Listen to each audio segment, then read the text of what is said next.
I want to say, let's talk about, do we have to have a professional self and a personal self?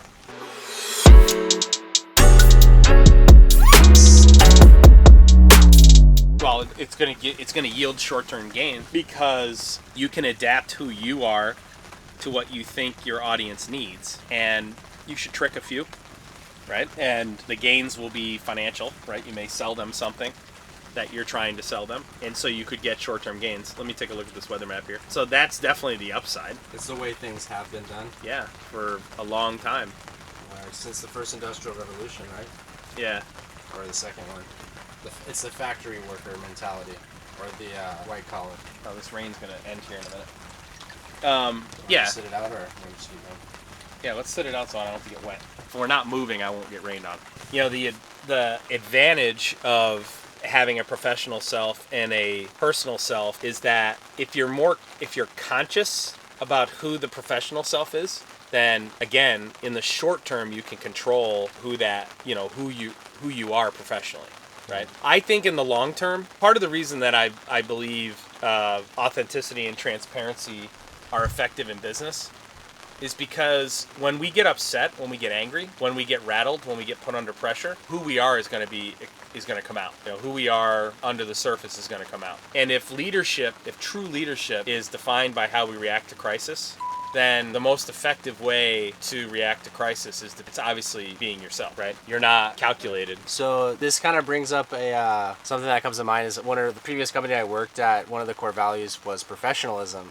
And it was always my lowest ranking category in my review. And I understood why, because I didn't fit this ideal form of what professionalism looks like. But I think that's why I think authenticity is, at least for me, is a better core value, because like you said, it requires effort to be someone you're not. And so like I would have to feel like I'm having to dress a way that I didn't want to dress, or talk a way that I didn't want to talk, or play like some political games. Right, definitely short-term gains are achievable through that, but I don't know, man. What are your thoughts on that? So I asked this question quite a bit. What is professionalism? Right, exactly. Well, professionalism is, honestly, it is acting the way that your boss defined that you should act. That's what professionalism is, right? But at the end of the day, this is when I'm making my argument for authenticity. That is being who we are, feeling comfortable enough to be who we are, being in an environment where we're comfortable to be our authentic selves. The argument that I make is, what do you think of people who are the consummate professional? When you are personally interacting with someone who is the consummate professional, what is the first word that comes to mind when you think about that person? And it's generally fake, two-faced, sleazy, slimy.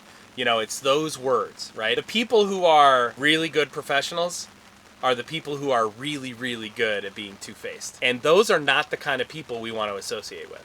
They are the people who are really, really good at playing the game. And who wants to climb in the foxhole with those people?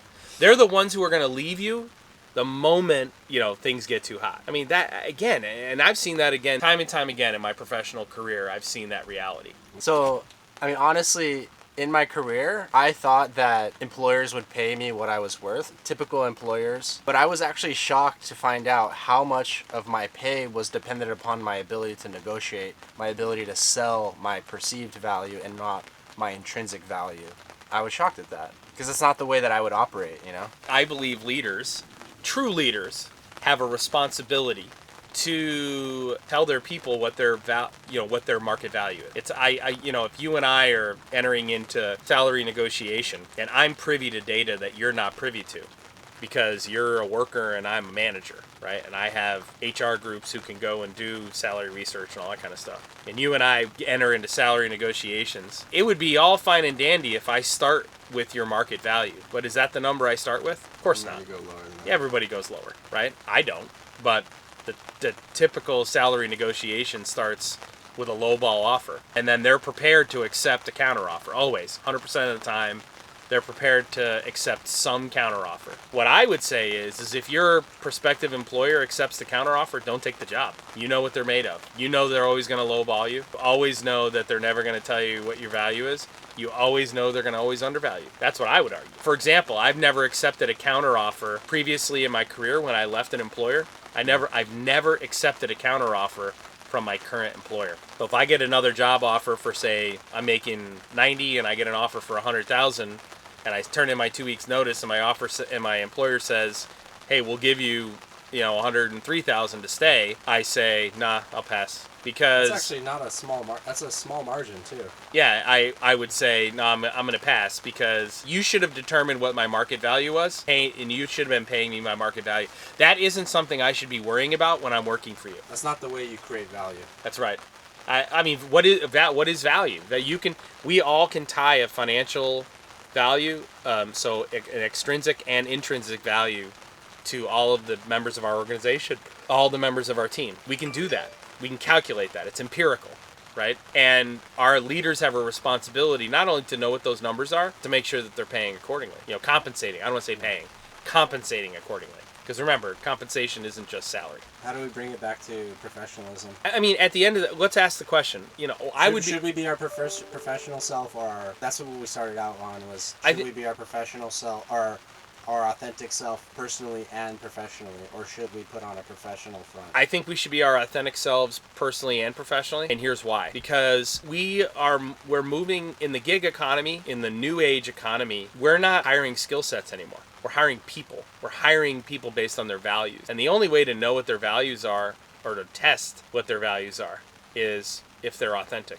If they're an authentic human being all the time. That's really, really critical. I mean, the value of being fake, to me, there's no value being fake. But let me also say this. There's a difference between being a fake professional and knowing what's appropriate and not appropriate. Okay. You can filter appropriateness for the audience, okay? But you shouldn't pretend that you are a Harvard-educated MBA who watches the NewsHour and reads the Wall Street Journal every day, when you are when what you are is, in fact, you went to a state school, you don't even know what the Wall Street Journal is, and you watch The Bachelor and Bachelorette every night when you get home.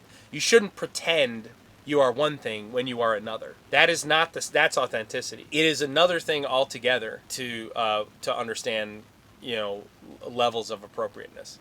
When it's appropriate to use certain language, when it's appropriate to push, when it's appropriate to acquiesce. Those are different things altogether. But I think the value is in being our authentic selves all the time. There should be very little difference between our professional and personal selves. Anything else you want to say? That's it.